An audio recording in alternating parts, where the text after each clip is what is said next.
Yo yango maman étoile siko kosi batu kwani na tete ayebisinga samedi na lundi siko na yebite ya mardi eza mosusu samedi na lundi mosusu c'est-à-dire na décevoir batu tout oyo basali be mission contre nga balobi oyo yo kosi bango donc c'est-à-dire au memi bandeko wana tout na libulu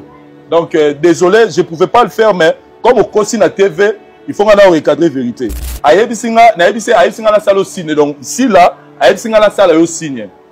maman toi la répondre ngai boyo kodio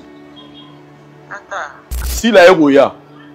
tant aussi la bisalo aye mutant aussi la koti bota la image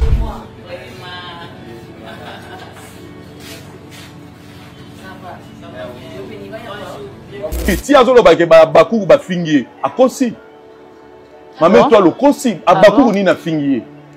au contraire bato bataquer eza famille bota to nga za nga sincère le gars be monsieur peut-être si be mission yango tanga ah bon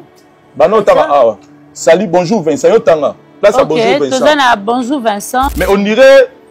campagne moko boye et sala maki pe sala mara on a luka au bebisa image ya sila nga so na dayi mutu moko ya na yoka kaka na vérifier te menga na ina sila ngai makamba puisque atanga bimi awa mida